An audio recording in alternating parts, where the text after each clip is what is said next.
we're so honored to have Devin Nunes here. And so we are NFSC and we're CCP enemy number one. And our goal is to take down the CCP. And we want to begin our fight in this country because CCP is empowered by America's politicians and policies and business and Wall Street, Silicon Valley. Do you agree with our theory? Well, look, we long had a China investigation going on in the House of Representatives that I led for many, many years.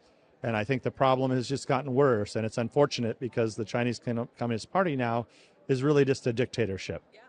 And, look, it's, the world's a tough place.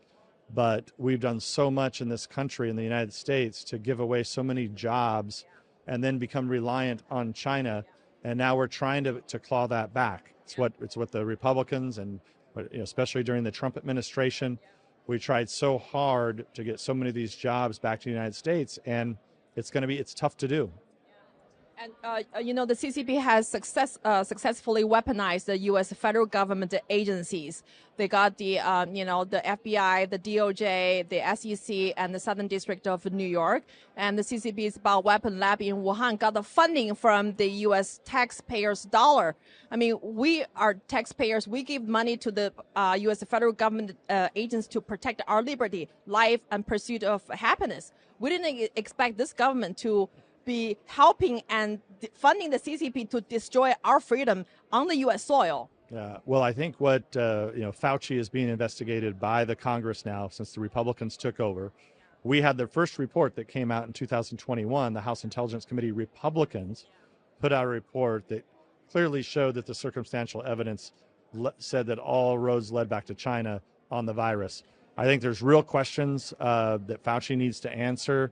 That Senator Rand Paul has really been leading that fight on trying to get to the bottom of this taxpayer dollars that could have went to China. And so it's one of the things they'll have to get to the bottom of.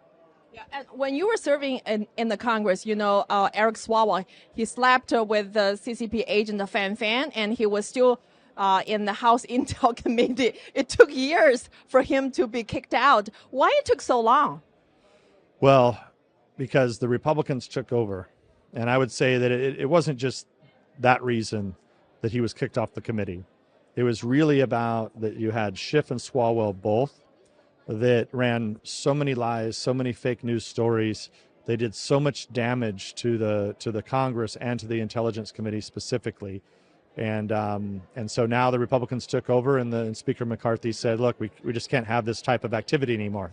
So how long do you think it will take the U.S. to recognize that the CCP does not represent the Chinese people? It's a transnational criminal organization that have been enslaving the Chinese people. The NFSC really represents the Chinese people's aspiration after freedom, liberty, and rule of law. And we're more than 600 million strong. Yeah, I think that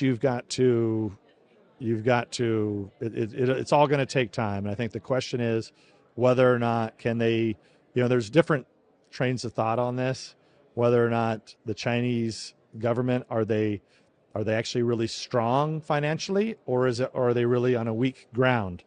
And there's a lot of people think two different ways, but I know, people like Gordon Chang have said for a long time that the structure of the Chinese economy is not healthy. And I think it'll just depend on, if that's true, does it collapse? And I think that's ultimately, if we start making more of our products in the United States or with our allies, the better off everyone's going to be, because you can't just continue to give money to a dictatorship.